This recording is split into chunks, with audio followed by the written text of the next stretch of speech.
Hospitals are supposed to save lives, but some hospitals are darker than death itself.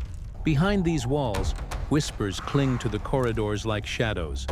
Footsteps echo where no one walks, and the air tastes of fear. Doors slam on their own. Beds shift when no one is nearby. Machines beep, yet no patient lies in them.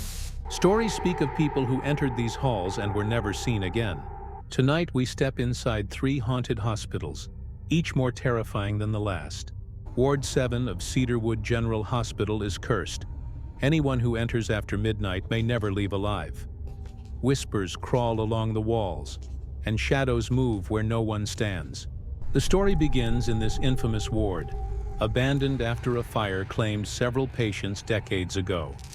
The hallways were coated in dust, the air heavy with the smell of decay. Emily, a skeptical night nurse, was sent to check on the ward's equipment. She never believed the stories until she stepped inside. The moment the door creaked shut behind her, a cold chill ran down her spine. Faint footsteps echoed from the far end of the hall. She called out, but no one answered.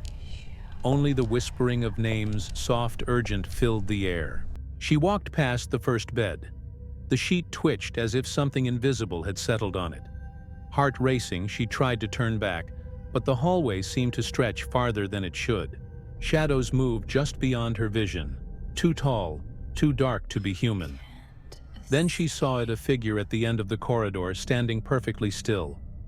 Its hollow eyes glowed faintly, and its mouth opened in a silent scream. Emily ran, but doors slammed shut behind her, trapping her inside. She stumbled into the room where the fire had started decades ago. Burn marks scarred the walls, and faint imprints of bodies seemed pressed into the floor. The whispers grew louder, repeating her name, circling her like invisible hands.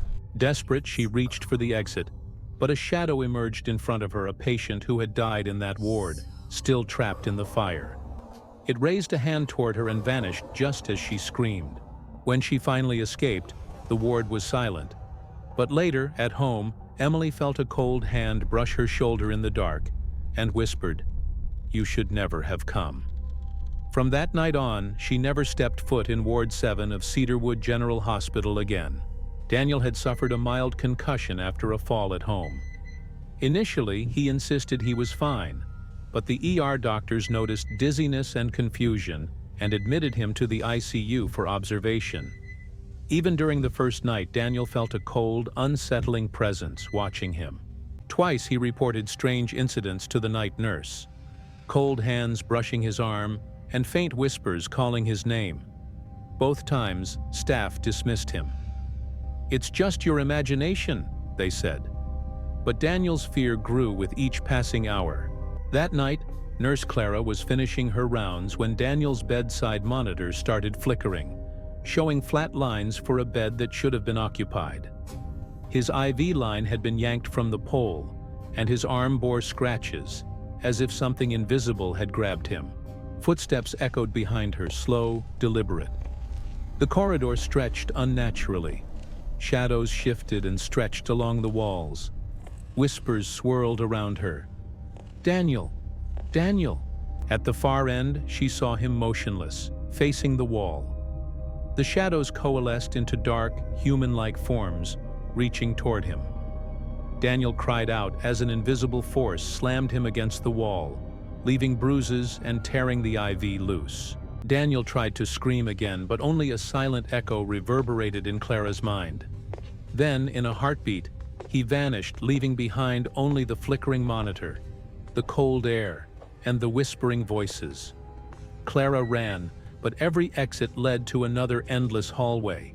When she finally stumbled into the empty nurses' station, the ICU was silent. Daniel was gone. Weeks later, staff reported flickering monitors, footsteps, and cold drafts where no one stood. Some say Daniel's presence lingers, trapped between life and death, waiting for the next patient to hear the whispers and vanish. Jessica had been a medical intern at Hawthorne Valley Medical Center for over a year. Nights were the worst long hours in the ICU, surrounded by the hum of monitors and the antiseptic smell that clung to her clothes. Tonight, a flicker in the corner of her eye made her freeze.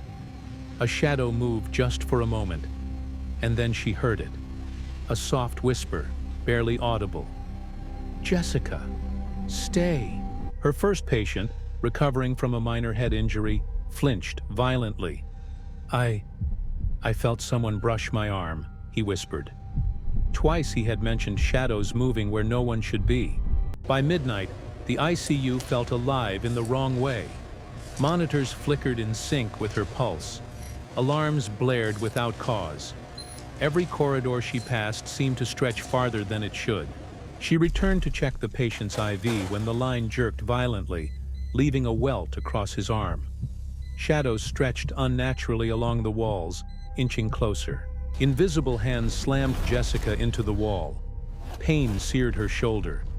Her scream echoed down the corridor, swallowed by silence. Desperate, she collapsed into a vacant ICU room. The shadows converged, forming a tall, twisting figure. Cold fingers pressed over her eyes, throat, and chest. Weeks later, staff reported footsteps echoing in empty halls, monitors behaving erratically, and soft whispers calling patient names. Some say Jessica's spirit still lingers, trapped between life and death.